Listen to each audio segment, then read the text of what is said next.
We like to tell ourselves that illness is the great equalizer, right? That it doesn't care if you're rich or if you're poor.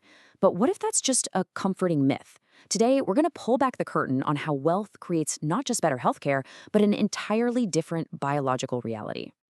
I want you to just imagine this for a second.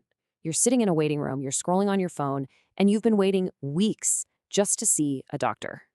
Meanwhile, someone like Jeff Bezos is being monitored 24/7 by a private medical team, a team that can spot problems in his body before he even feels a single symptom.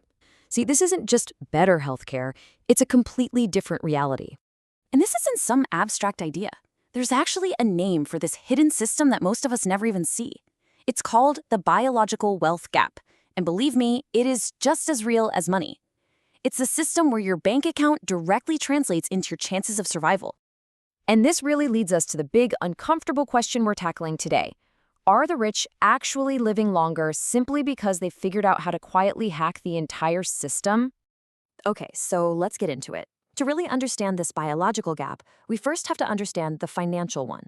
I mean, how is this kind of extreme wealth, the kind that lets you buy a separate reality, even created in the first place? Well, for most people, the path is pretty straightforward, if a little slow. It's the 9 to 5 grind. You earn, you save, you invest, and maybe, just maybe, after 40 years, you get to retire. Here, time is the main ingredient. But for the elite, they're playing a totally different game.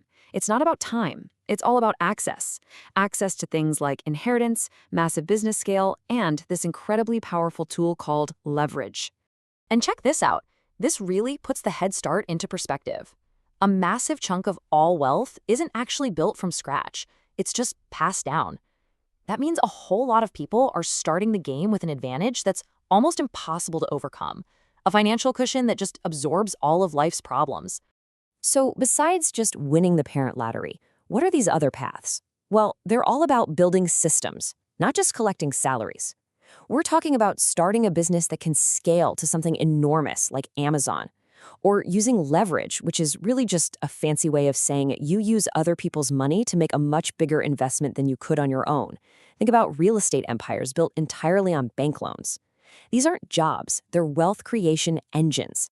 So, how does this wealth keep growing and protecting itself? It's not just about having a pile of money. It's about plugging into an invisible financial engine that most of us don't even know is running. Here's a fact that might actually make you stop and think. Only about 3% of all the money in the entire world is physical cash. Bills and coins you can actually hold. So, what about the other 97%? Well, it just exists as numbers on a screen. And that digital money gets multiplied through a system called fractional reserve banking. Okay, think about it like this. You deposit $100. The bank only has to keep a small piece of that, maybe $10, and it lends out the other $90.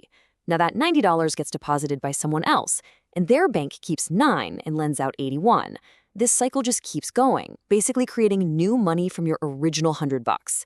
It's a system built on leverage, literally creating money out of thin air. And of course, whenever there's a system that creates money, there are people trying to game it. Money from illegal sources is pretty useless unless you can make it look clean. Here's how it's done, in 3 basic steps. First, placement. You gotta get that cash into the financial system somehow. Second, layering. You move it through a crazy maze of shell companies and transactions to hide where it came from. And finally, integration. The money comes back, but now it looks like legitimate profit from a business or an expensive piece of art or a fancy property.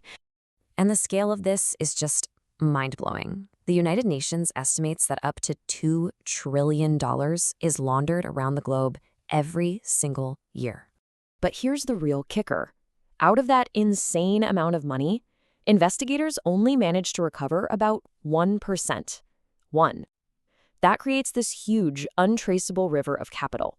And that hidden money is what funds the ultimate luxury, a completely separate, off-the-books reality, especially when it comes to your health. So what does all that money actually buy? How does this invisible financial power turn into a longer, healthier life? This is where all those abstract numbers start to get really, really personal. When you or I get sick, it's a public event, right? You miss work, you look exhausted, your whole life gets disrupted. But when the elite gets sick, you never even hear a whisper about it. And why is that? because their system isn't about reactive treatment after you feel sick. It's about proactive elimination. They have the resources to find and solve problems silently before they ever become visible to the outside world. This quote just perfectly captures the psychological result of all this. It was used to describe a billionaire's booming, carefree laugh. It's the sound of somebody whose emotions are completely free from that constant, low-level financial anxiety that shapes almost every decision for the rest of us. It's literally the sound of total security. And that brings us to the most important point of all. The ultimate biological advantage isn't some secret technology or a miracle drug. It is the complete and total absence of financial fear. The ability to get any care, try any treatment, see any specialist, without for 1 second having to stop and ask, can I afford this? That freedom from stress and delay is a massive health benefit all by itself. Okay, so the system is huge, it's complicated, and yeah, it's deeply unfair. It is so easy to feel completely powerless listening to all this. But now, let's pivot. Let's talk about what you can actually control. Because this is so important to understand. Just acknowledging that the system exists doesn't mean you're a victim of it. What it means is that you have to stop chasing their shortcuts and their secrets, and you have to start mastering your own game. The super rich might have access to all kinds of experimental treatments, but the absolute foundation of health is exactly the same for everybody. And it's built on the boring stuff that no amount of money can ever buy for you. We're talking about consistent sleep, basic whole food nutrition, and the thousands of tiny daily decisions that you make. They don't look glamorous, but over time, they compound into something incredibly powerful. So at the end of the day, you might not have a private medical team on call, but you have 100% control over the one currency that truly matters for your own health, your daily decisions. And that leaves us with one final empowering question. What are you going to do with them?